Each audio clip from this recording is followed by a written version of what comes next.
let's get started. So thank you all for being here today. Welcome. Here's our agenda. We are going to talk about some practical information about what you need to know before you go, and then we'll pass it on to the US Embassy to do the part on how to apply for a student visa. And then finally, we'll have a small panel of students who are Spanish students who went to the US, who are currently studying at a US university, talk a bit about their experiences.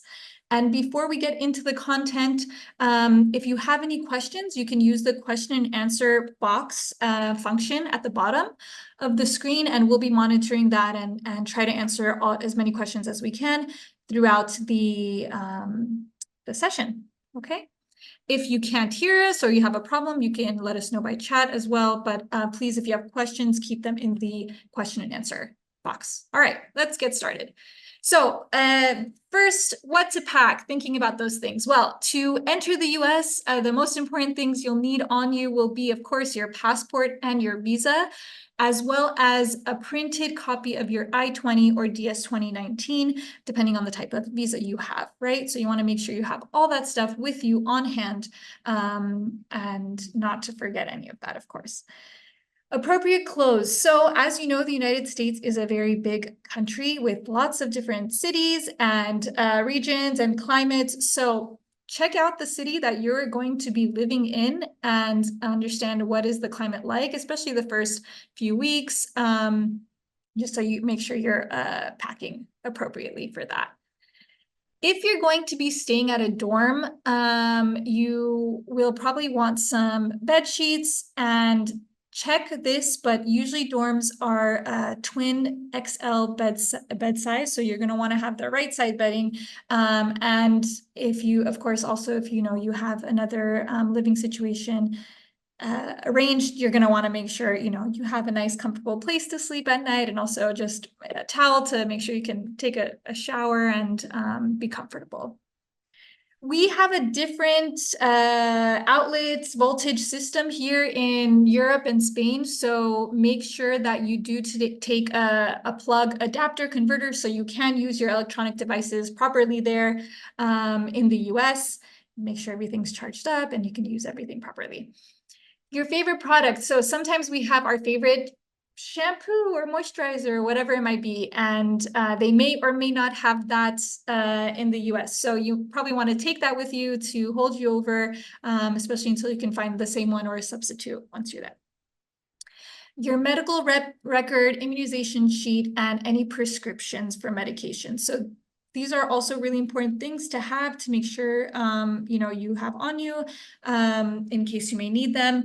In terms of prescriptions, if you do take prescriptions regularly, make sure that you do take enough at least for the first few weeks, and have the written prescription with you as well. Your university should be giving you a what to bring or what to pack checklist. So make sure you get that from them. If you haven't received it already, ask them for it. They may also have a what not to bring checklist. So make sure that you follow those things, and really make sure that you have what you want and what you need there, and what you're not packing things that they are saying please don't. Very important tip. Some of you might be seasoned travelers and know this already, and some of you may not. This might be your first big trip that you're doing. So really important to always keep your most important and valuable items with you in your carry-on bag. So whether it's your backpack or purse or whatever it may be, or your rolling carry-on bag that you put in the cabin of the plane, just so that in the rare and unfortunate circumstances that your checked-in baggage may be lost, you have the most important, the most valuable stuff with you on hand. Important people to know. So you're going to be counting on the support of a lot of different people at your university. And here are some of the most important people in that sense. So the first one is your DSO, your designated school official. You're probably already in touch with them already. If not, you will very soon be. They are the person who will help you as an international student maintain your non-immigrant status. And so you'll have to be in touch with them pretty regularly, especially if there's any major changes. So for example, you change your major, or you're graduating early, or you have a change of address, anything like that, you travel, the DSO should be aware of those kinds of things, okay? An academic advisor. So they're going to be someone who will help you with choosing the right classes for your major, thinking about different majors and minors. If you want a double major, credits, those kinds of things. They are going to be a really important person for you to conversate with and make decisions with. The RA, if you're living in a dorm on campus, they will be living on the floor with you and kind of just helping out with the environment on the floor in the dorm. So they're going to be a good person to know and have a good relationship with. And then tutors, there are tons of academic support on campus that includes tutors, whether it's writing tutors or it's tutors for specific class material. They will be there to help you with the content, with the material, understand it better, do better writing assignments. So use that resource so you don't, struggle with any of the class material, especially in the beginning while you're kind of adapting and getting used to everything. Important places to know on campus. So there is going to be an International Student Services office. Use them.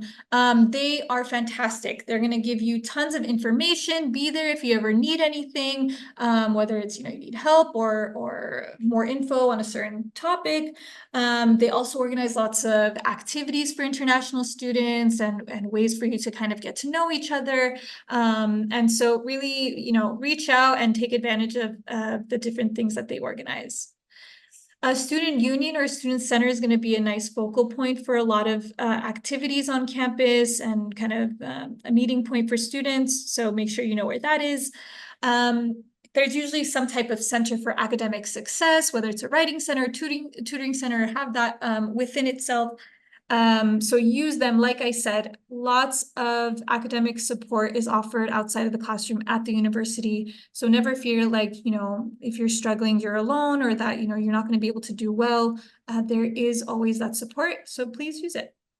The Career Center, also a great office, because they will be able to help you when it comes to the more professional questions, or even if you want to get like an internship during your time there, or thinking about what you might do after you graduate, getting you connected, helping you with interview prep, writing a nice CV or a resume and giving you feedback. They're going to give you lots of advice and support and tips, and you should really use them as well. And finally, a health and wellness center. So lots of university campuses have something like this where, you can pop in and receive some services related to, your health. You're probably going to hear these terms more than saying like, I'm in first year, I'm in second year. So if you haven't heard these terms, we suggest you, get used to hearing them. So if you're going to go do your degree in the US, I know some of you are going to just do exchanges, but if you're going to go do your degree, or even if you're doing an exchange, it's good to know in which year you are. So in your first year of university, you're considered a freshman, second year is a sophomore, third is a junior, and fourth is a senior. In terms of academics, there's a different grading scale in the US as compared to Spain. In Spain, in general, the national curriculum tends to be on a 10 out of 10 scale. But in the US, we have a GPA, which is a grade point average out of 4. And so sometimes, usually on your transcript, you'll see the number after they've kind of looked at all of the grades that you've received, and the numbers correlate with a grade. So on your paper, on your assignments, you probably will receive the grade. Hopefully you get more of the A's and the B's. And those, like I said, correlate with a number on the GPA scale. More about academics. I want to mention about plagiarism. Plagiarism is a very, very serious offense at US universities. It is taken very seriously, and it actually can be a reason to be expelled from a university if you are, caught plagiarizing. So we want to make it very clear that plagiarism is not accepted and it's not tolerated at US universities. It's taken seriously. So do not risk it. Do not ever copy work from others. If you have any questions about, is this plagiarism? What's the right way to, write this paper? Go speak to a writing tutor or your professor, because really it's not worth it. You do not want to, again, be caught doing any type of plagiarism. And you want to make sure you know the right citations that the professor or the class is asking for. Again, if you need any type of support on this, visit your university's writing center. Nowadays, lots of students are using AI. So another thing related to this topic, right? Some universities have very clear policies already around AI use.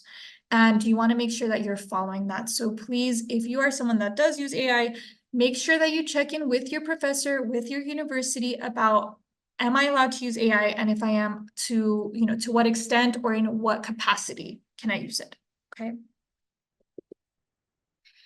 Office hours. This is something that is very special to the US education system. You are highly encouraged to go speak to your professors or your teaching assistants. And so they offer office hours, usually weekly, a given time frame where you can go into their office and speak to them, whether it's about the classwork, the content that you're learning in class, the material, or maybe you're really interested in your professor's research field and topics, and you want to, speak more about that. You're encouraged to go, you're encouraged to build those professional relationships with your professors. So take advantage. It might be intimidating at first, especially if you're not used to that system, but really it is rewarding, and it is, something that is gonna be a positive experience for you, I'm sure. All right, banking. Before you travel to the US, you might want to exchange a small amount of money into dollars because, as you're going to be paying for everything in US dollars. Although it's true that you really shouldn't have any problem paying for everything with a credit card or debit card. But if you are going to be paying with a card, make sure that you notify your Spanish bank so they're aware, and that they don't block your card or anything like that, and you're stuck without any means of payment. You may also want to see if they have any commissions for paying, fees for paying in the US, and if there's any way that you can have a card or a system without that extra fee. So speak to your bank, make sure they know you're going to the US. And then once you're in the US, again, if you're going to stay for your degree, this might not be worth it for a short-term exchange or anything like that. But if you're going to be for a degree, there for, a whole 4 years, 2 years, whatever it may be, it's probably a good idea to open up a bank account and get a debit card. There's usually some banks very close to campus that lots of students use. So again, this is something probably for international student services that you can go ask them. Might be something they also talk about in orientation. So you can see like what banks there are and what types of accounts they have for students. Just another kind of cautionary thing is in the US, it's very typical to open credit cards, not just debit cards, but credit cards.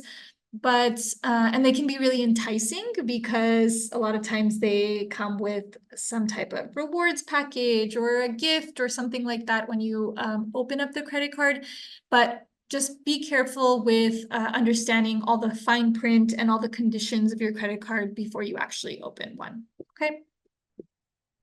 Housing. So you have lots of options when it comes to housing in most cases, because in some cases it's true that, especially for like, for example, an undergraduate degree, there are many universities that require you to live on their dorms for all 4 years, but many don't, or maybe you're only required to live on the dorms for 1 year, the first year, and then you're free to live off campus or on campus, but in apartment style housing or co-ops.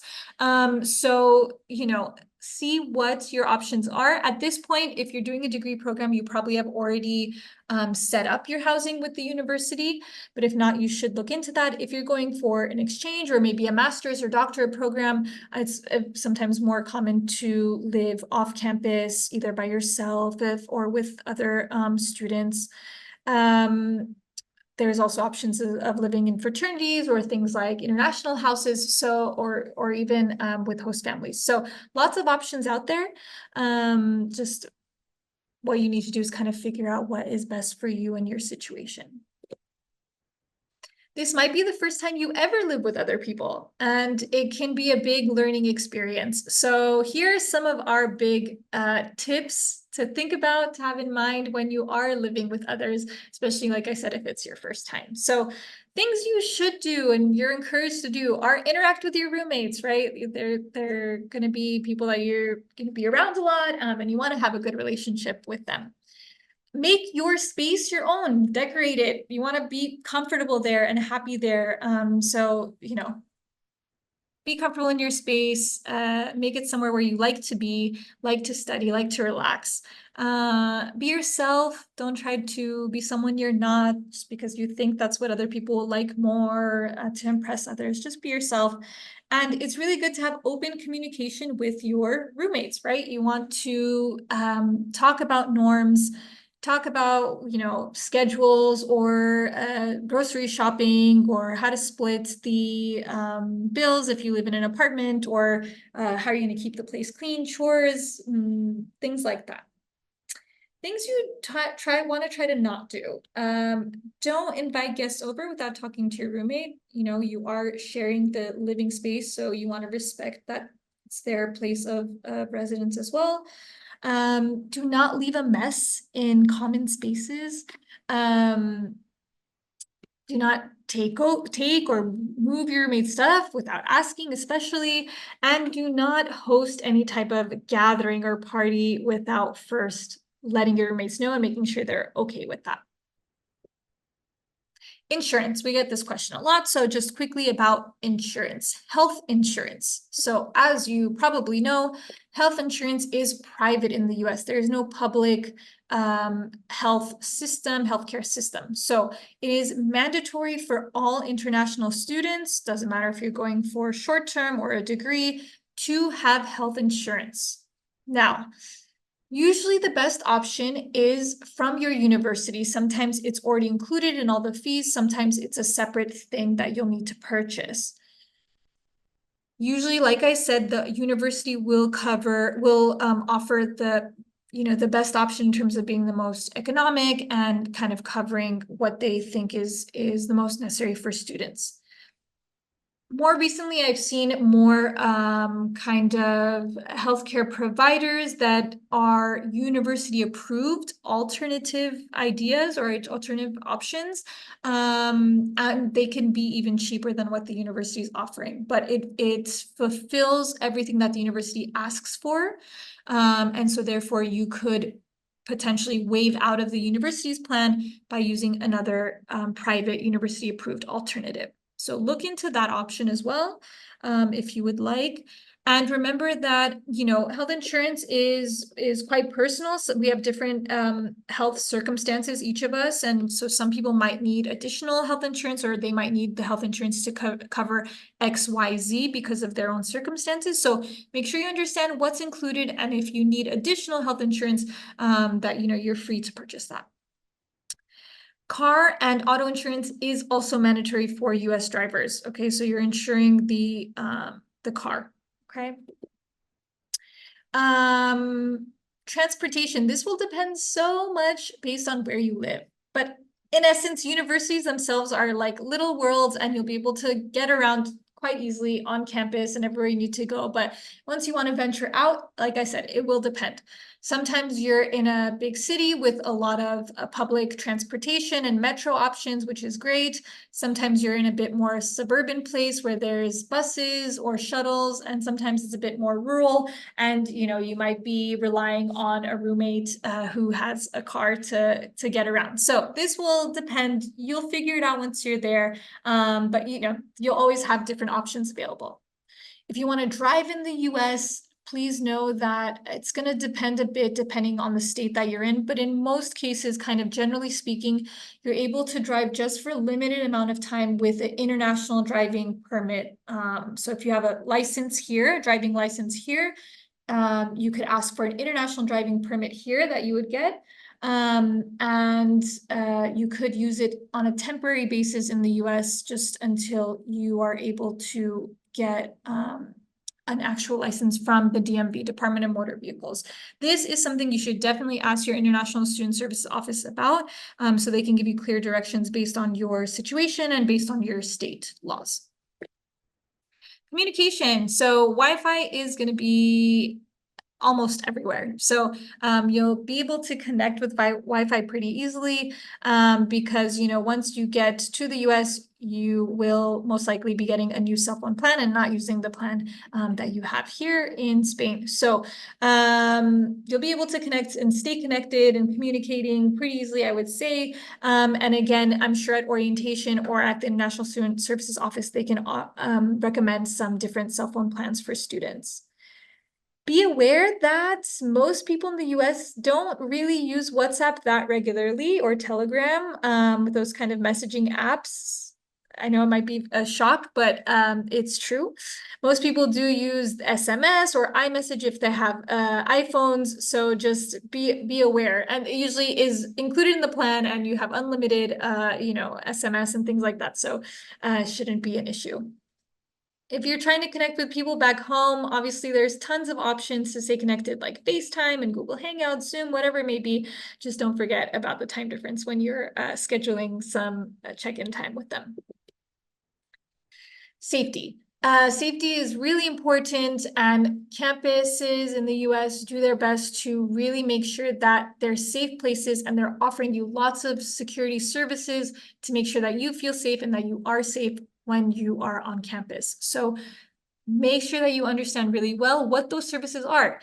Lots of times there might be like escort services, someone to walk you home if you're studying late at night at the library, or, you know, ride options, emergency phone numbers or phones on campus in different locations.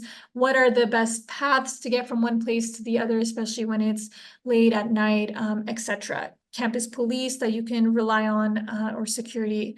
So make sure that you understand what those options are to you, and make use of them. Now, as an international student, you are required to follow US federal laws. It's true that some laws can be different from state to state. At the state level, they have one law, but at the federal level, there's another law. You need to make sure that you are always in compliance with federal national laws, okay? Because at the end of the day, your visa is tied to that. So be very aware of drinking age, of smoking age. Those are 21 and over in the US, right? Buy tobacco or to drink alcohol is going to be 21 and over, and it is a very serious offense if you're caught drinking underage. So very important to know that, especially because here the drinking age is lower, so you really need to be aware. DUIs, driving under the influence, if you're drunk and driving, is also a very serious offense and obviously very dangerous. So just please do not risk it at all. And possession of drugs. So again, laws can vary from state to state, but we are following federal laws because, for example, if you are in a state like California that has marijuana legal on the state level, you still should not be following that law. You should be following the federal law, which has marijuana as an illegal substance, okay? Please do not jeopardize your student visa, because these are things that can truly jeopardize your visa, and we don't want that happening at all. Culture shock. So it happens, it's a thing. You're going to travel from Spain and you're going to go live in another country, another continent, and it's true that you very well may experience culture shock, which goes through its phases. At first, you're kind of in this honeymoon phase, and then you're getting frustrated, and then you eventually adapt and adjust. So it's part of the process. Just our advice to you is it's okay to feel these kinds of emotions, and just don't feel isolated, right? Reach out, try to find a community on campus, other international students, other students from Spain, if there are any. And remember that your friends and family from back home are also there to support you. So just never feel like you're alone in this, and always reach out if you need some help. There are also some cultural differences we wanted to quickly point out, that would be good to be aware of. There's obviously many and probably much more than this, but these are kind of the ones that we think are good to be aware of before you arrive. So tipping culture, in the US, it is pretty much mandatory and expected that you tip after services such as eating out at restaurants, but it could also be in getting a ride from a taxi or getting your haircut or your manicure done. And it will be at a minimum about 15%. In some places, it may be more about 18 or even up to 20 if the service is really good or things like that. Again, this isn't really optional. It is expected for you to do. So consider that when you're, going to go out to a restaurant, you have to kind of factor in that additional expense as well. And the additional expense of sales tax, because that is not something that is shown in the price, for example, at the supermarket or at the restaurant. So you might be buying a carton of milk and it might say $3, but when you go to pay, it's $3.25 or whatever it may be. And that's because the sales tax is added after and shown at the register. So don't be surprised, if there is that bump in price. It's because of the sales tax. Different states have different percentages of sales tax, and even some states don't have any on, especially on necessary primary goods. So you might be in a state that doesn't actually have it and you won't be so affected, but keep that in mind. In the US, we tend to like our bubble more, our personal space, more of this kind of bubble and distance between one person and the other. So just try to respect that and just be aware that people may expect you to keep a bit more distance when you're next to them. When you first meet someone, you tend to give a handshake at first or a hug if you, feel more comfortable, but no besos. So it's going to be handshaking, or even just a wave is fine to say hi. Sports are quite different. So football, or as we say in the US, soccer, is actually not that popular, although I think it's becoming more popular as the years go by. You're gonna see that people are really into American football or baseball or basketball, I'd say, are some of the top sports, but there's everything for everyone. So I'm sure you will also find a fellow classmate or someone that appreciates the same sports as you do. Holidays are obviously different and you'll get used to what they are and when they are, but just to point out certain holidays such as Thanksgiving, which is really important to Americans. Almost everything is shut that day and you're really expected to spend time with your friends and your family. And yeah, I think it's part of the fun of getting to know the different holidays that there are throughout the year and why they're celebrated and how they're celebrated. Schedules of eating. I know my students say that this is one of the things that maybe is the hardest to adapt to at first, but then you get used to it. So breakfast is usually much bigger and heavier and early in the morning. And when you wake up, you have your big breakfast, which might be eggs and bacon and toast and all that kind of stuff. A lunch that's a bit lighter, around 12, maybe as early as 11:30, and a late lunch is probably 1. And then dinner at 6, 7. So 8 is a very late dinner. So getting used to the schedule, especially if you're going to eat out or you're going to eat at the dining halls, they might close by the time you are ready to have dinner. So make sure you understand the schedule and just try to adapt. And finally, just a note about university pride and student life. People are very proud of their university. It's very common to see most students walking around with a sweater that has their university name on it or a beanie or anything like that. And, you might want to get involved in that that show of pride as well, and student life, which is very involved, right? You are not just going to class and coming home. You are encouraged to get involved, go to sports games, go to different clubs, different talks, even concerts on campus, whatever it may be. Just we're encouraged to get involved and take advantage of all the different stuff happening on campus. And our final tips are, we highly recommend that you attend your school's orientation. All schools will offer an orientation for all first-year students or exchange students, and they might even have a specific one based aimed at international students. So make sure you know when those are. Make sure you do your best to get to school on time for those, because you're going to cover some great info and even meet some great friends there. Take advantage of all the resources that are offered. You saw all the different things we talked about, all the different centers and people, and there's always someone there to help. So really, really take advantage of that. We mean it when we say that. And finally, kind of the work-life balance. You're obviously there to study first and foremost. You are a student, but also try to have some fun along the way. Please feel free to connect with us on social media. That's our handle. We're on a lot of different platforms. And if you want to share your experience with us once you're on campus, we would love to hear from you. Okay.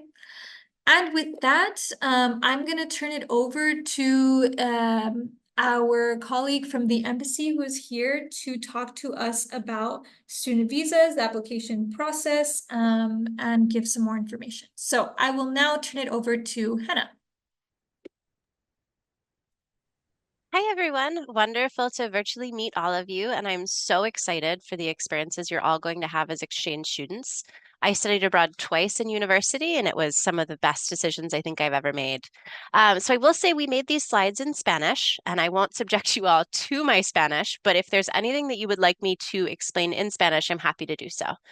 So I'll be talking about the two different visa classes that will apply to most of you, both F1, which is a student visa, and a J1, which is an exchange visa. So that could be anything from an au pair to an intern to a camp counselor or summer work and travel. You can go to the next slide. All right, so this slide lays out the process. So it begins with the student who decides that they want to study in the United States, like you guys, who then applies to an American university or several. Once you receive admission to an American university, then they will issue you one of two forms, either a DS 2019, which is for anyone using a J1, a J1 visa, or an I-20, which is for someone on an F1 visa. With those forms, you're then able to schedule your interview, which we'll talk about in a couple more slides.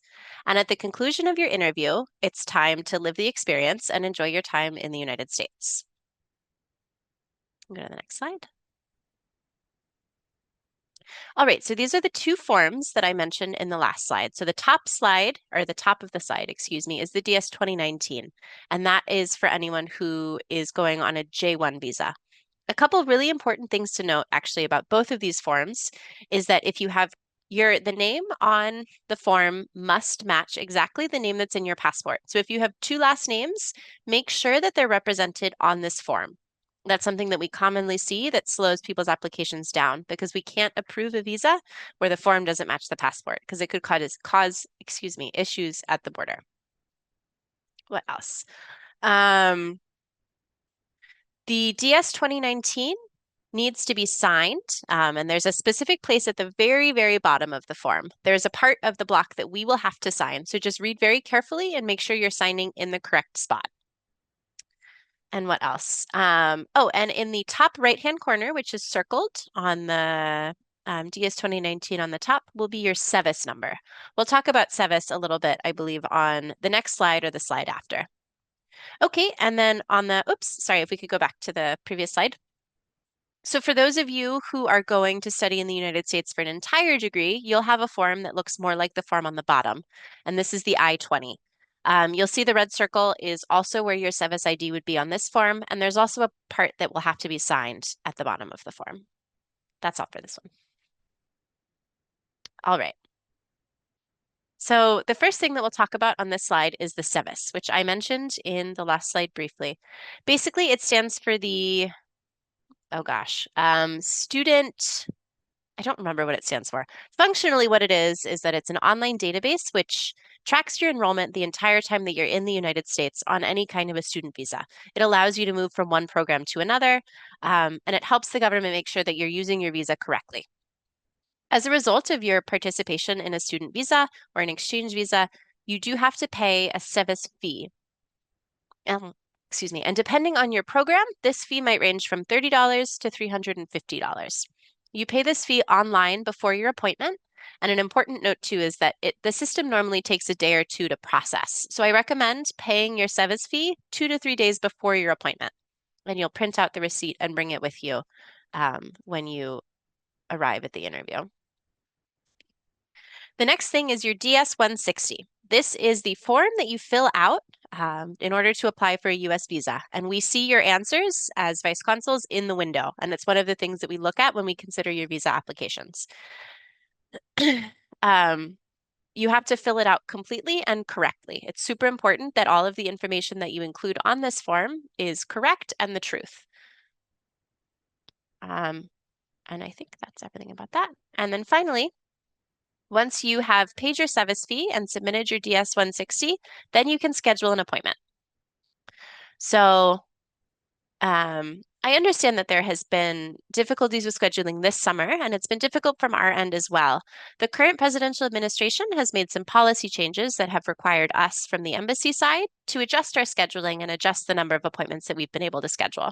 It's important for me to note to everyone, though, that all of us are very invested in making sure that people are able to interview when possible. But that being said, it isn't necessarily always possible to expedite every appointment that people would like to expedite. So, but we're doing our best and we're committed to trying to maintain contact and be as helpful as we can. All right. This next slide, this is a new policy that just started in April. If any of you are filling out the form yourself, this probably won't be an issue. But in the past, this has been an issue when people are using external like agencies to fill out their forms for them. But the number that appears on your confirmation sheet, which is on the right-hand side of the screen, has to match the number of the DS-160 that appears in your appointment site. So you'll see the highlighted boxes there. Those two numbers need to match. Again, if you fill out your form yourself, there shouldn't be an issue. But if you're having someone else fill out your form, make sure that these two numbers match. Okay, what should you bring to your interview? Your passport, super important. Make sure that your passport will be valid for an additional 6 months when you arrive at the interview. If not, we'll have to send you back to get a new passport, and that can delay the process. A photograph. It's important to note as well that it has to be a new photograph taken in the last 6 months where your background has to be white. There is a photo booth available here at the embassy, and so you can and may be asked to take a new photo if required. You'll print out your DS-160, which is the form with the barcode that shows that you've filled out the application online. And then you'll bring either your DS-2019 if you're doing a J1 or your I-20 if you're doing an F1, followed by your SEVIS receipt, which is on the bottom right-hand corner of the screen. Okay, next one. Okay, the interview. So when you arrive at the embassy, you'll first meet one of our colleagues who will take your fingerprints, make sure that everything is in order with your case, and then you'll stand in line. And then either I or another one of my colleagues will interview you briefly. And depending on what your program is, pretty much determines what sort of questions that we'll ask. There's legal requirements that we have to address for different kinds of programs. But a really important thing is that almost all exchange and student programs require a level of English competency. So we don't necessarily have to do the entire interview in English if you're more comfortable talking about some of the logistics in Spanish, but we do have to see that you are able to speak Spanish. It's a requirement for, as I said, most of these visa types. You may be asked specific questions about why you chose your program, who is going to help finance your studies, things like that. So just be familiar with your program and where you're going. Our goal as officers isn't to catch you or to make you nervous. It's just to understand as best as possible your planned travel and how we can support you. Finally, some officers, and one of the requirements for the visa is that all of these are temporary stay visas. So having in mind a firm plan of what you want to do once you depart the United States helps make your application stronger. Once you finish the interview, the officer will give you more information. We don't have a slide on this now, so I'll discuss it now because it's a policy change that has just come into effect in the past couple days. Um, but at the conclusion of your interview, all FM, which is a specific type of student visa for traineeship programs, flight school, things like that, and J visas are required to go through an initial vetting or an additional vetting process, which is known as an online presence check. So you'll be asked to put your social media accounts to be public, and your case will be refused under INA 221G, which is a section of the law that means that your case cannot be processed at this time because it's not complete. That refusal isn't derogatory on you, though. It's a way that we're processing all student and exchange visas everywhere in the world as a result of this additional vetting. It's very important for our current presidential administration that all visas are looked at as carefully as possible and that everyone coming to the United States has the best intentions. So the officer will temporarily refuse your case. You'll be asked to make your social media accounts public, and then we will do a review of any of your online presence before approving your visa. And you will receive more information in 1 to 2 days after your interview about the next steps. Once that process is completed, you can either pick up your passport at the NASEX office here in Madrid or have it shipped anywhere in Spain. And more specific questions will be addressed in your specific interview. It typically takes about a week from the time that you have your interview for the visa to be printed, pasted in your passport, because that's also something interesting. US visas are a sticker that goes into your passport. And so you leave your passport here at the embassy and we mail it back to you with the visa in it as a sticker. So as I said, it takes about a week to approve the visa, review the social media and any online presence, print the visa. We do a final double check to make sure that all of your information is printed correctly, and then get it mailed to you either at the NASEX office or at the address that you chose. All right, this slide has a couple of different links that you can go to get more information. The top link is our embassy website that has good information about our specific programs and things that apply just to Madrid. Travel.state.gov is also a great resource with just general information that the State Department provides to people coming to the United States. The link to fill out your application, the DS-160, is below that. And then below that is where you will go to schedule an interview. Finally, the bottom link is where you pay your SEVIS fee, which we talked about earlier. All right, and this QR code is a link to contact the embassy. So I'm happy to answer any questions. Thanks so much, Hannah. That was great. We do have a few questions in the chat. So if you wouldn't mind, we can go to the first one, which says, I had my visa interview appointment a couple of days ago. I was asked to make my social media public. Can I make it private again now? Is it recommended to leave them public, for example, to travel to the airport? So in general, what is your recommendation or the guidance in terms of when to open up the social media, making it public if it's not already public in normal circumstances, and how long students should remain having it public? Yeah, that's a great question. I will say that the policy on this is still developing, and so I don't necessarily have a concrete answer that I can share publicly. But what I will tell you is that the most important thing from our side, right, because I only do interviews, is that your social media is public at the time of your interview. When you get to the border, CBP and the border agents have the right to ask to see your social media. But in terms of policy and what you should or shouldn't do, I think the U.S. government is still figuring out. So what I can say for sure is that I recommend making your social media accounts public the day before or the morning of your interview. Great. And once the interview is done, it would be okay in terms of at least just the visa part to make it private again? Again, Okay, or it might take some Just time. because we Sorry. just because we haven't gotten specific guidance. So I don't want to share information Got that's it. incorrect or to, Okay, give bad advice. great. But what I know for sure is that we need to have it open for your interview. And then after Perfect. that, I think it's a personal decision. Okay. But again, you might be asked at the border. Okay, fantastic. Thank you for that.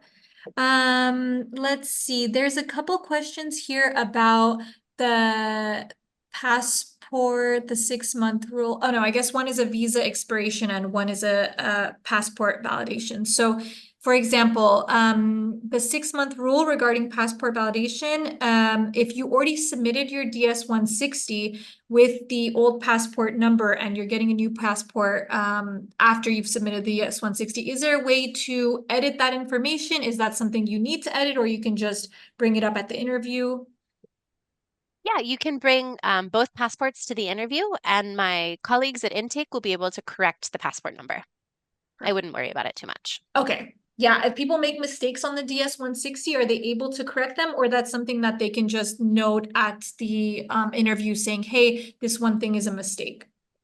So I believe that you're able to unlock the form until the day of your interview and make changes. But if not, if you're not able to do that on the website, yeah, I would recommend bringing it up in the interview. Um, there are some things that don't necessarily, because often people will fill out the form and then time passes before the time that they have the interview.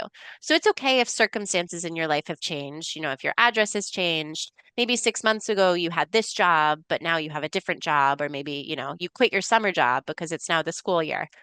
Things Mhm. like that are okay and they're super normal. I wouldn't worry too Right. much about that. But things like making sure that your name is spelled correctly, making Okay. sure that, Yeah. listing any relatives who may live in the United States honestly, things like that are very important. Perfect. Sounds great. In terms of payment, there's a specific question, but maybe we can frame this as a more general one to reach more people. But about paying for the making the payment for the visa appointment, it looks like there are different options, whether it's credit card or bank transfer. How long does it typically take for the payment to go through, and when should people, I don't know, get some help or contact you or whoever may be if their payment hasn't gone through or they haven't got a confirmation? Yeah, that's a good question that I'm actually not super familiar with in Okay. terms of the payment system. Okay. But I believe that one of the email addresses available through the Contáctanos slide Mhm. might be able to give more information. Perfect. That sounds great. Um, about appointment time. So for example, this is specific dates, but we're gonna talk about, maybe we can frame it again in a more general way. If someone's interview is in late August and they need to be in the US mid-September, would you recommend that they buy plane tickets before or after their interview? Our recommendation is that you buy plane tickets once you've received your passport. Great. Just because sometimes there are unexpected delays. There's the part of the visa process that we control here at the embassy, but every visa application is looked at by the almost the entire US government, and we run it across a whole bunch of different databases. So while we can control our side of it and make things from our side go as quickly as possible, we can't necessarily predict any other delays. So the typical advice that we give people is to make hard travel plans once you have your passport back. If for some reason you have emergency travel, make sure you communicate that at the interview, and we'll do our best to get the case expedited. But Great. that's not always possible, depending on holidays and staffing shortages and things like that. But we do our best. Great. Let's see. If someone's not really active on social media, would that affect anything? No, No. nope, not at all. As long as they're being It's honest, they put all their accounts that they've had in the last 5 years, that's all. It doesn't really matter. That's all that matters. Great. Yep. Perfect. Regarding funds, we must have, can our accounts be shared with one of our parents? I guess let's frame that in a more general question of, do students need to approve funds at the interview? Is that something that you look at closely? Or if they have a scholarship, for example, they can show that information. What do we need to show in Yeah, terms of it funding? depends on the officer, so it's up Okay. to the discretion of the person who's interviewing. But generally, we will ask general questions. We almost never ask for physical documentation showing a bank statement or anything of that sort. Your I-20 or your DS 2019 will list information about sources of funding. So, for example, if you have an athletic scholarship, that will show up. Um, Programs that are particularly expensive, for example, if you're paying, let's say, for 4 years at NYU out of pocket and you don't have a scholarship, which, would be hundreds of thousands of Mhm. dollars, your officer might ask you more detailed questions about the sources of funding, not necessarily for any derogatory reason, but just to make sure that, you're not going to get into any financial trouble while you're in the United States. But in terms of accounts that are shared with your parents, it's completely normal. And most of the students that we interview, their studies are paid for by parents or family members. Excellent. There are a couple questions about like entering and exiting the country. So for example, if the visa is up until the end of their, when the program ends, how many more days can they stay in the US? Or how many days prior to their program start date can they enter? And if they leave the country, I mean, are they allowed to leave the country and come back once they're in the US on their visa? Those kinds of things maybe you can touch Yeah, on. yeah. Um, in terms of when you can enter before the start of your program, I don't remember off the top of my head, but I'm pretty sure that that's available on either our website or travel.state.gov. Great. In terms of when you need to leave, super, super important. So your visa will have an expiration date, and when you enter the United States, the agent who accepts your passport and that you go when you go through border control will stamp your passport and give you a date. And you have to make sure that you respect the date that is written in your passport. That's super, super important. So they will give you a permitted length of stay. I believe, and again, don't quote me on this, I don't remember perfectly off the top of my head. I believe there's about a 10-day to 2-week grace period after the end of a program where you have to leave the United States. But again, I don't remember, and I recommend consulting the online resources. Most student visas are multiple entry, and you can confirm that on your visa. It should have a letter M on it, and that means that you can come and go as you need to. Um, and there's not any limitations. Another question that we get a lot is if you, especially in terms of a student visa where you're going to be living in the United States for several years, what do you do if your visa is issued in a passport that expires while you're in the United States? Mhm. The answer to that is you travel with two passports. So you'll have a valid passport and then you'll have the passport with your visa in it. I know that's kind of a pain, but I think that's the best way that the US government has figured out to make sure that you both have a passport that's valid for travel and a valid visa. And it saves people from having to come in for a second interview. Perfect. Um, let's see. Someone is saying that when they filled out the DS-160, they didn't add a social network that they didn't really use at all, or they don't even have it downloaded. They forgot basically. They just don't use it enough to have remembered to put it. Could there be a problem in that regard? If they remember an account, should they, like we were talking about earlier, just mention it at the interview? What do you recommend in that case? Yeah, if you're worried about it, you're always welcome to mention it in the interview. But if it's not an account that you use or that you've posted things on recently, the big concern in the online presence check is understanding people's presence online. So things that you're posting and saying on the internet. So if this is an account that you're not using or posting things on, I wouldn't worry about it too much. But again, you're always welcome to share information in the interview. Great. Thank you. What are the consequences of having my visa expire while I'm in the US? Can I make it longer once I get to the US? Yeah, so the US Department of State, that's our embassies, our piece that we control is interviewing and issuing visas. Mhm. Once you get to the United States, then that's a question for Customs and Border Patrol, which I know is confusing, but that's another part of Mhm. the government. So once you're there, any kind of extending your status or changing status, for example, if you're going on a student visa and you get a job in the United States, that's often handled in the United States with CBP. Additionally, SEVIS, which I mentioned earlier, allows you to maintain time in status. So as long as your SEVIS is current, that's the most important thing. But again, that's a pretty case by case question. And I recommend working with your international student sponsor at your university and keeping in touch with the embassy for specific programs or specific questions. Right. Yeah, like we mentioned, the DSO is going to be very important. Someone that you're going to keep in contact with. And these kinds of questions about visas, traveling, staying in status, please make sure that you talk to your DSO about, and they'll be able to give you the proper guidance, okay? If someone didn't receive the M on their visa for multiple, what should they do if they do want to enter and exit the territory, or is it standard that they receive that M? Yeah, depending on your country of origin, if you have a Spanish passport, it almost every, if not every, student visa will have multiple entries. That's standard. Thanks. And are there current appointments available if someone were to go onto the embassy platform right now? Would they be able to see available appointments? We're still scheduling and figuring out scheduling for the rest of the summer. So in full transparency, with the new requirements on social media vetting, it limits the number of interviews that each of us are able to do in the day because we also have to spend time looking through people's social media in the afternoon. So we're still figuring out the scope of what we're able to do and opening appointments slowly for the rest of the summer and into the fall. My recommendation, if you'd like to apply and get an appointment for a program, is just to check regularly because as people cancel appointments, new appointments come available. And as we, discover our ability to take more interviews in a day, also more interviews will become available. Scheduling is very fluid. So yeah, my So keep recommendation is checking. just to check regularly. Yep. Great, great.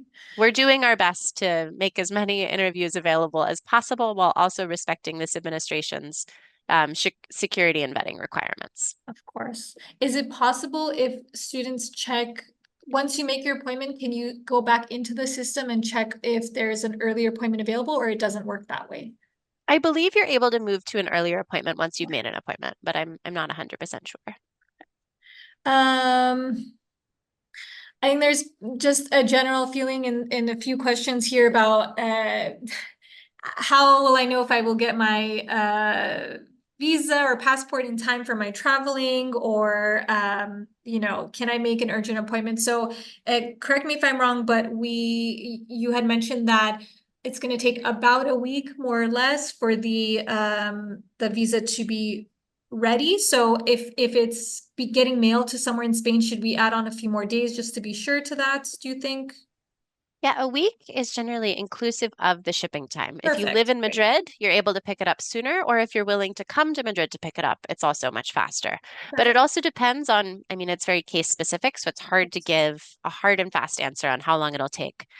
Things like a past criminal history or leaving things off of the form make it slower for us to adjudicate a case, as well as, for example, bringing in a DS 2019 or an I-20 that doesn't have both of your last names or where the program dates are correct, things like that. So if you're worried about timing, my number one recommendation is to make sure that everything in your application package is perfect and also mention it to the officer when you get to the interview.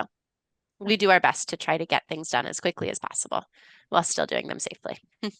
Great, thank you. And would you just mind repeating about what people should do if their course starts X dates, but they're not seeing appointments before that, or they're seeing appointments just a couple days before? What can they do in that case?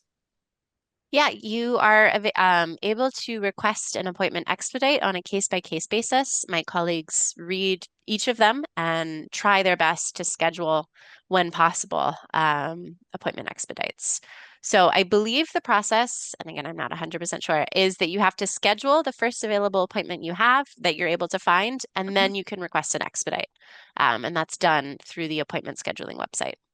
So Excellent. my recommendation is to write your justification for why you need the expedite as clearly as possible. Mhm. Include dates, include the name of your program, things like that. Excellent. And someone says they already have a visa. They're worried because theirs was only for 2 years and their friend got it for 5. They're doing the same studies, the two friends. Why are some visas given for certain amounts of time? Yeah, US visa durations are based on what we call a reciprocity schedule. You can find it on travel.state.gov, but what it means in brief is that it's developed based on it's a sort of an exchange, right? So our visa times are based on the visa times that are granted to Americans in other countries overseas, which means that they vary from country of nationality to country of nationality. Fees also vary. So it could be that maybe your friend who got a 5-year visa may be applying with a different passport. It could Mhm. be that it's just the officer's justification or, excuse me, the officer adjudicating your case shortened the time, or maybe the form that you presented only allowed a 2-year program time. It's hard to speak to the exact case without knowing it, but I would say it's likely because of the reciprocity schedule, which again is on travel.state.gov. If someone had an American visa in the past, whether it be another student visa or maybe like a tourist visa, whatever it may be, do you recommend that they bring that to the interview, even if it's another passport, or it's not necessary? Yeah, the rule is that you can't hold 2 visas of the same type at the same time. For example, if you were studying in the United States and you had an F1 that's still valid, it hasn't expired yet, and you're applying for another F1, you need to bring your previous valid F1 to the interview because we have to cancel it. If you have a B1, B2, a tourist visa, excuse me, and you're applying for a student visa, we don't necessarily need to see the B1, B2. Same thing if your F1 expired 2 years ago, we don't necessarily need to see it. But if you have a visa of the same class that's still valid, you should bring it to the interview. Um, and do you have to have a Spanish nationality to have an appointment at the Madrid embassy, or can they, if they're residing here, regardless of nationality, can they come to the Madrid embassy? Yeah, if you live in Spain or Andorra, you are able to come to an interview at in Madrid. There's also a very small number of interviews that are opened for third country nationals, so people who don't live here. Mhm. But if you live in Madrid and you're applying as a Spanish resident, make sure you bring your NIE because the officer interviewing you does have the right to ask to show proof that you reside in Spain. Do you have time for just one or two more questions? I want to be Sure. mindful of everyone's time. Okay, we're gonna just if you could quickly review about if people can make changes to the DS 160 form or not. Yeah, off the top of my head, I'm not 100% sure. I believe you're able to edit it. And if you are, then you would do it in the same place that you fill out the form. Excuse me, I Mhm. feel like I have to sneeze. Um,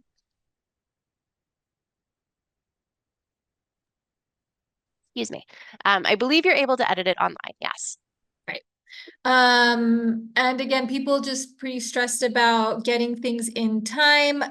Is there a process like of I don't know if you mentioned this before, but could we ask for a visa processing and shipping home to be expedited? Is there like expedited shipping of the visa available? Or if you want to change from, imagine when they made the appointment, I guess they let you know if they want to get it shipped, but they'd rather pick it up in Madrid because that would save them a couple days. That's when do they let people know or the officer Yeah, know? so you'll mention that in your interview. As I said, in emergency cases, we are sometimes able to speed up processing, but it's not always, and those cases are pretty rare. They have to be justified. I have to bring them to my boss, and he has to approve for me to expedite anyone's visa. You are able to change your shipping address, or if you initially wanted it to be shipped to your house, but your flight is in a couple days and you're flying out of Madrid, you're able to change it through Netflix, which is our delivery partner. Great. Um, yeah. Okay, I think we should stop there. We're already 5 minutes over. So if I'm so sorry if we didn't get to your question, but you can use the contact form that's here with this QR code. If you still have any further questions or you have something more specific about your case in particular. Hannah, I just want to say thank you once again for being here and sharing such important and valuable information for all our students. So thank you.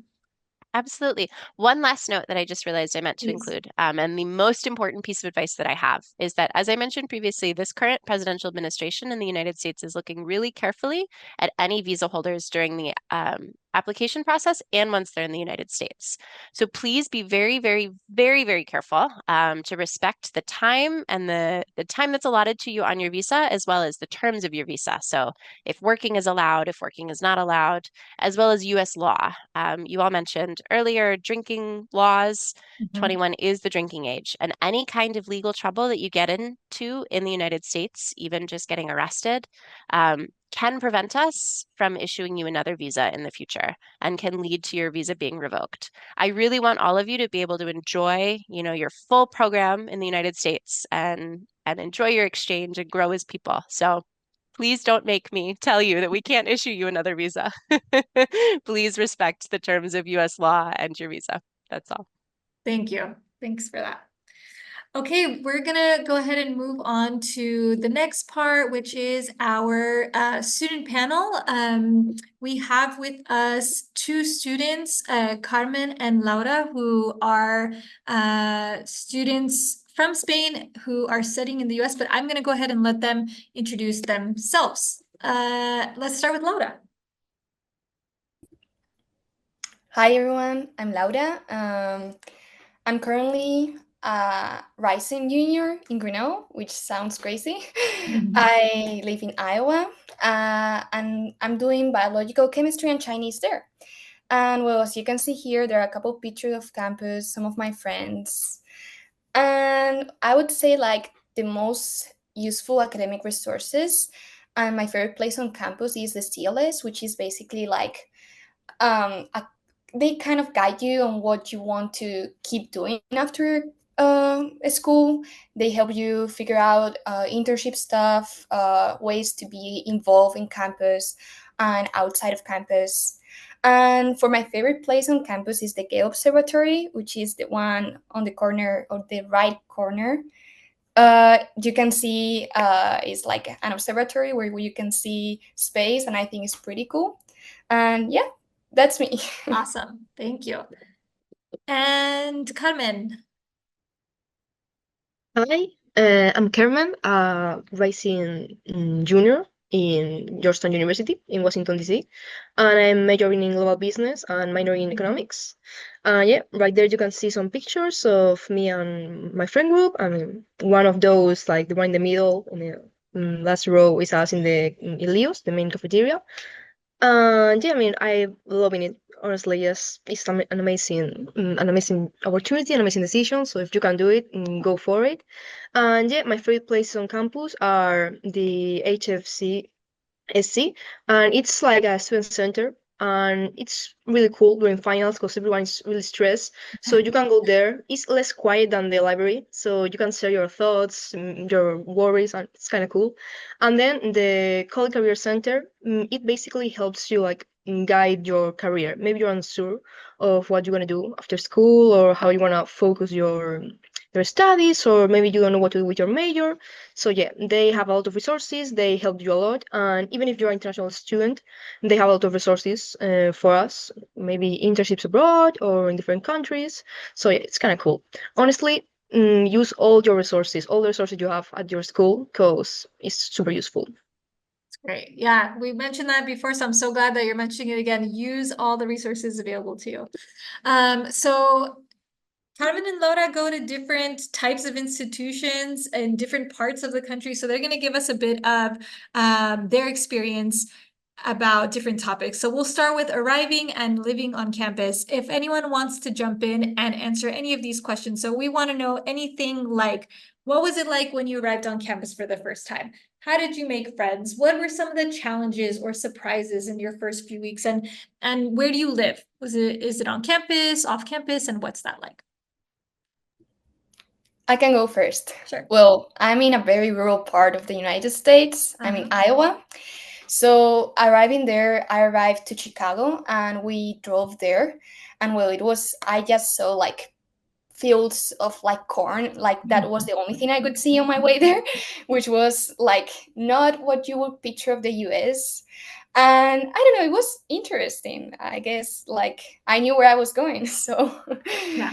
and well, for making friends, I would say like joining clubs, being a very open social person, it's most gonna help you. But like also trying to stick to yourself, not trying to be someone else to be liked by people is very, very important. Because like at the end of the day, the people that will stick with you are the ones where you saw who you are. And well, for me, the biggest challenge was kind of like getting used to speaking in English all the time. Because, like, here in Spain, I went to public high school and did the Spanish curriculum. So I was more like doing English outside of school, trying to like speak with people and everything was a bit of a challenge. But, like, I guess after you're a month in, you've been used on being on an English environment all the time is pretty easy. It's pretty smooth. And right now I'm living on campus and it's pretty cool. My campus is super, super small. I go to an institution where we are like 1,700 people. So like super, super small. But it's fun. I like it. I don't know, it's cool. It's a very good experience. But yeah, I would like to live off campus as well. But right now I'm on campus and I'm liking it. Right. Thanks. What about you, Carmen? Anything you want to add? Yeah, of course, a lot. I always say that for me, arriving to campus, I always say the same. It was like a movie, like a Disney movie where you see all the parents with their kids, with the boxes, with all the cars, like dropping everything in the rooms. So it was exciting at first. I think that's a great opportunity, like to make friends, because just keep in mind that everyone's new, no one knows anyone. So it's like just as Laura said, like be open, try to socialize. I'll say that at least in my school, like everyone is really open and eager to make friends. So you shouldn't have a difficult time making friends. And if so, like you can always try a club or a sport or something, and you'll meet people that you connect with. So don't really worry about that. And challenges and surprises, maybe the classes sometimes can be different to the style that at least like Lara, I went to a public high school. So sometimes, at least in my school, it's really different. The classes, it's more like a seminar style. You have to participate a lot, you have to do a lot of reading, like you have to be on top of everything all the time. But if you like what you're studying, it's really cool. And then in my school, it's mandatory to live like on campus during the first 3 years. So right now I'm living in a resident hall. And yeah, it's really interesting because the resident hall style, at least for me, I really like it. You get to know a lot of people, and again, a really like easy way to make friends. You get to know your neighbors, and you can maybe go to parties together or host parties and gatherings. So it's cool. Yeah. Right. Thank you. And what about campus life? Like, what activities are you involved in? How do you find out about them? How do you balance, the work-life balance, school life balance? And is there anything you like to do either with others or even just by yourself to have some fun? Well, for me, there's a volleyball club in Grenoble, which I love going to. There's a ceramic studio. And I guess like we have like these posters all around campus that are like advertising these kind of activities and clubs. So I don't know, I sometimes stop by one of those areas and just look around, see if there's something exciting I would like to go to. And yeah, and also talking with people is the best way to find out about stuff. And well, I would say I was not expecting as much as schoolwork as I have in Rio, and it's super super important to like have that school and life balance because like you are not only going there to study, like you're there to have a life, to experience stuff. So I would say always giving myself some time each day to like, I don't know, do something that I enjoy doing, either reading, I like painting, hanging out with friends without having to do anything of schoolwork is super important. And yeah, the things I like to have fun is like trying to do the stuff I would do here to have fun. I like going to the cinema. I like going to the gym, do some sort of like sport. And yeah, I don't know. Yeah, I would say that. Perfect. Thanks. What about you, Kevin? Yeah, it's similar for me. I'm involved in a consulting club, and I will say there are like, I think this is the same for all schools. There are some clubs that are more focused on your professional future, your career, and all that. And there are clubs that are basically for you to enjoy and make friends and do fun activities together. So you should try to combine both because again, you are there in the US, you're gonna be there 4 years being a student. Just experience everything. Try to get the best out of everything. So yeah, I'm in a consulting club that's more focused on my future, my career, and the things that I enjoy. But at the same time, I spend a lot of time within a cinema club. We like to watch some movies together. And then I also work at the gym, and I spend a lot of time at the gym. But it's not just the gym. We have like tennis courts, the pool, like pinball tables. And it's cool because you get to like interact with a lot of people, do different activities, and it helps you relax after the classes and all the workload. It's nice to have like that break from everything. And then how do I balance my all my schoolwork? Just organize yourself. Make time for everything. like Google Calendar. That's a nice resource, honestly. And you try like to get like balance. Don't try to like overdo everything. Let's have a nice balance. And to have fun, well, I'm in DC, and there are a lot of museums there, like cool places to go to visit, to walk. So yeah, whenever my friends and I are like tired or like completely stressed, and then campus, we just try like to go to a city, to a city center, like go visit a museum or go to the movies or something like that. And sometimes like a lot of clubs, even if you are not involved or you are a member of the club, you can go to a party if they are maybe hosting like a party or something. You can drop by and just meet like a lot of people, and it's pretty cool. Yeah. Fantastic. What about academically now? What was the biggest adjustment you faced in the classroom? So comparing kind of your educational experiences in Spain to then what you had to see and do in the US at the university level. And what's something that helped you succeed academically? And anything about your classes you want to comment on, what you liked or maybe disliked or were surprised by, anything like that? Okay. Well, for me, as Carmen mentioned, I also went to public high school here in Spain, did the Spanish curriculum. So I would say the biggest adjustment for me was like having to do math in English, which is something like I had never done before. So going into Cog 2 without knowing like kind of the terms you had to use was kind of a challenge. And also like just being able to participate in English, have that confidence in myself to like go and like speak in class, because like I would say that's something at least my school does, that like they want us to like participate in class, like talk with people, discuss the readings, like all this kind of stuff is what was like the biggest adjustment for me, because like here in Spain is a very different vibe, a lot of people, and also we aren't, I don't think I've had like a class bigger than like 24 people. So that was also like something I was not used to. But yeah, I don't know, I really like it that I was able to like, that I'm able to like participate in class, talk with people. Like I think that's pretty fun. And something that has helped me succeed academically, I would say all of those things.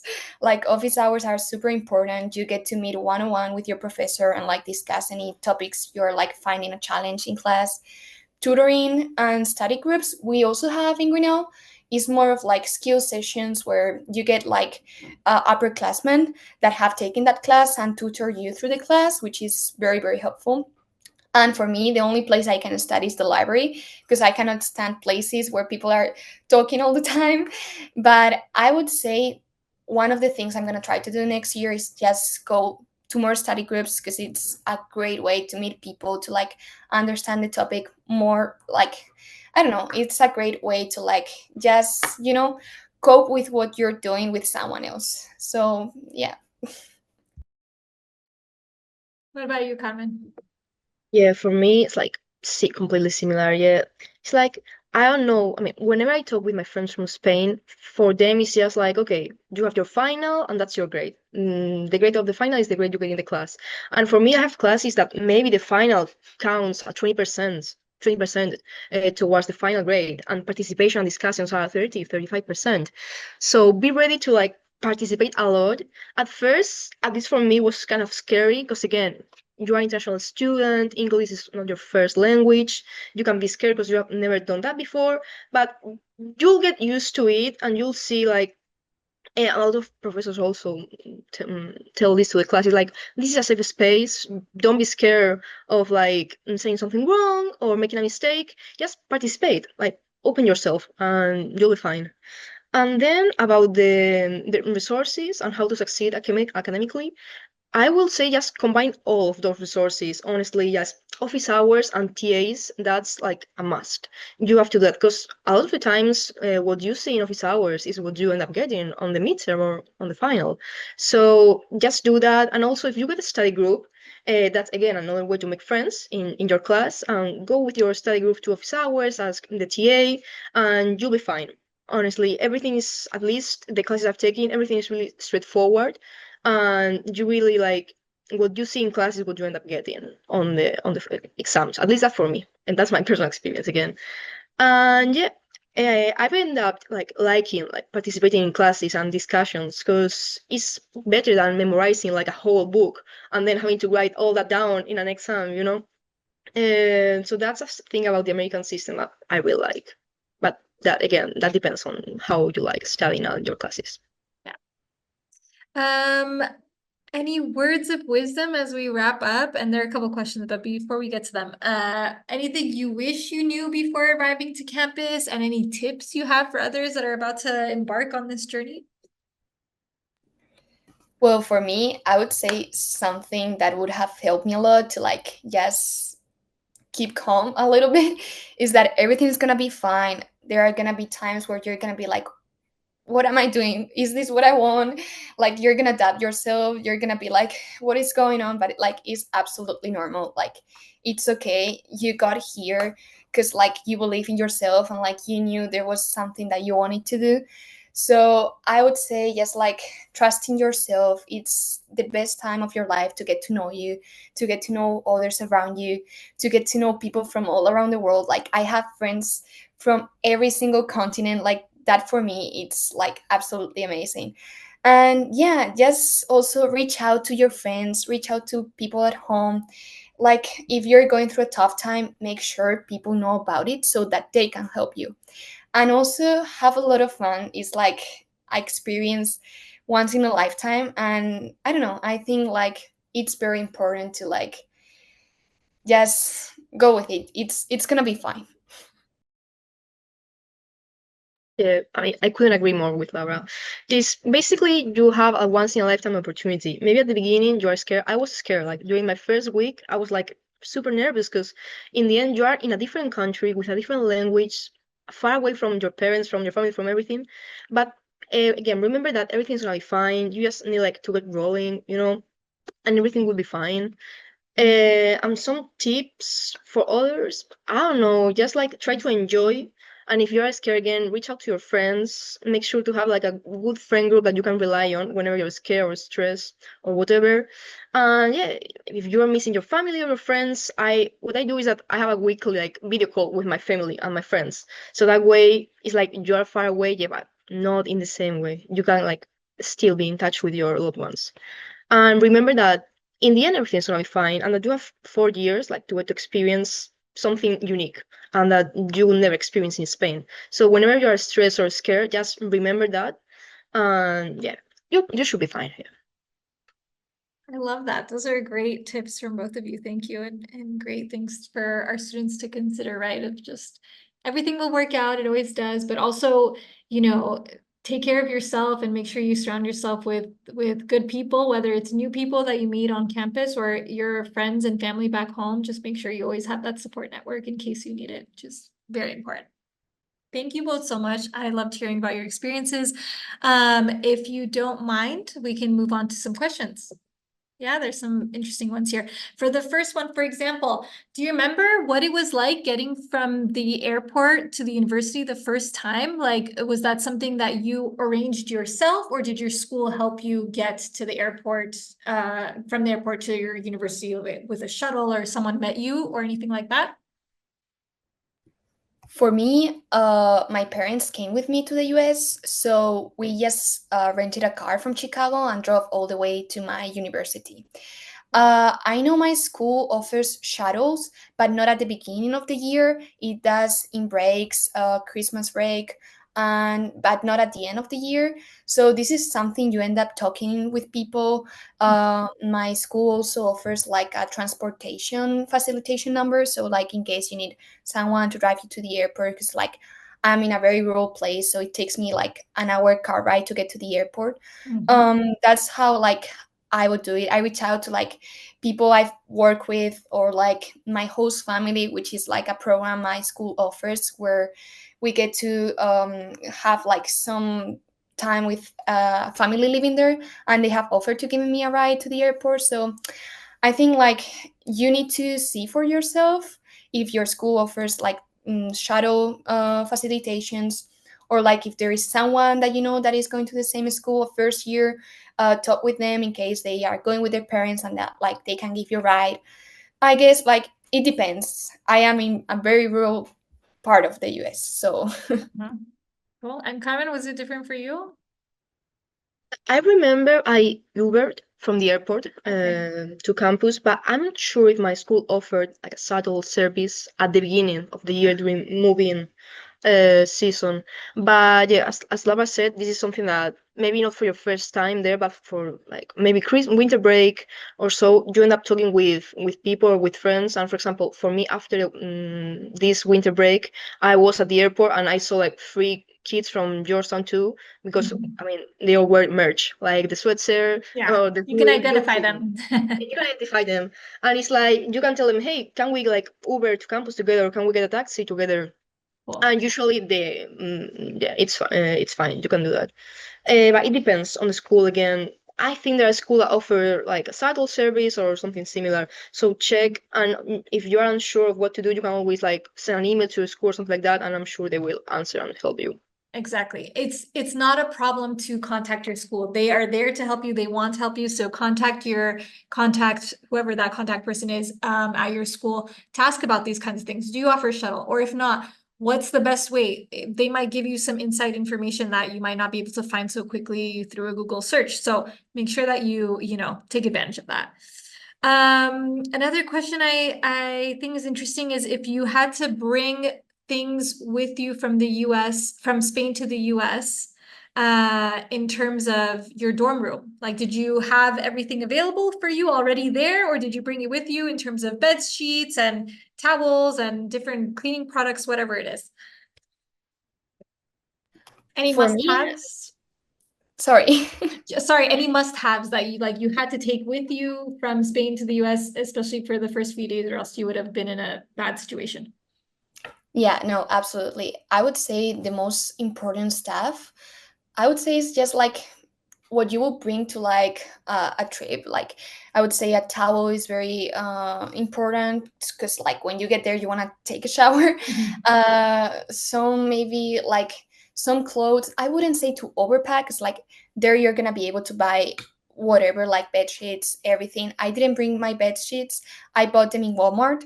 So also there are gonna be places nearby, or at least that you can get a ride to, and like you're gonna be able to buy it there. So for me, I would say like must-haves. I would say a towel for the first night, some like I don't know, some shampoo, some soap, and I guess if you want, I brought my own pillow because like I can sleep with other pillows. That's a So good I don't one know. too. It depends on you. Yeah. Yeah. Thanks. What would you say? Yeah, I'll say the same. Like it depends on you. Maybe some cleaning supplies that are really specific from Spain and you don't have there, or maybe they are gonna be super expensive. It depends on you and what you like. And I remember, I think I brought with me my like my bed sheets and all that, but the pillows, I think I bought them on Amazon. So yeah, again, Amazon is really useful, honestly, because for students, I think there's a discount or something, and you can get everything like in a couple of days or so. But yeah, you're like, I don't know. I don't think I brought anything super specific, because then again, you can get almost everything there. So Yeah, you it's don't. pretty easy, to find somewhere to shop and get what you need. Great. Good. Well, we're already at 7. Maybe we can take one final question. Well,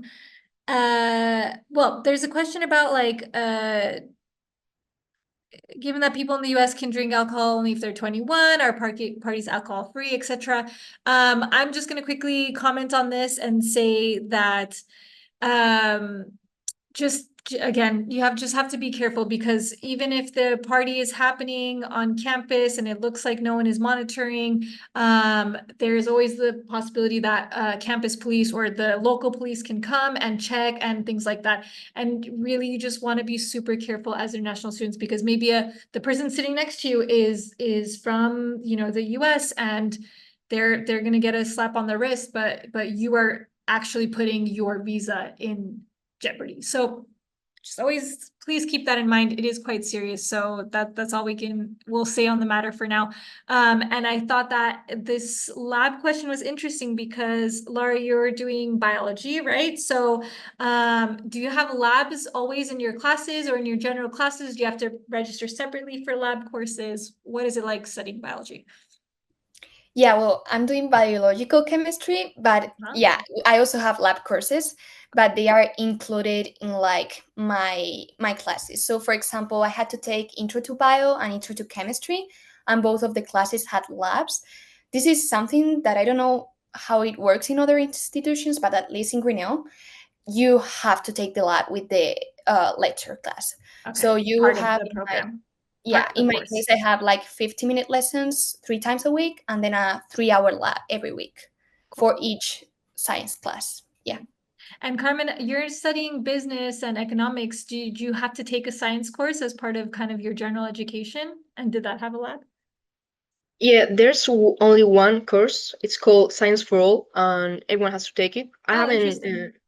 Yeah, I haven't taken it yet, Okay. but as the name says, Science for All is a really basic course just to get a general sense, or maybe of chemistry or physics, whatever you choose. So it's not like a super complicated level of science. So don't worry if you are more like me, a business person or a history person. Don't worry. Yeah.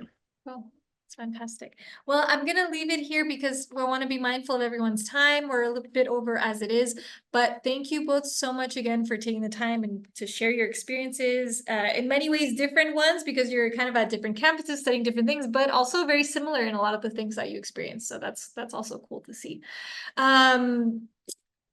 We're gonna go ahead and leave it at that. Sorry we did the questions.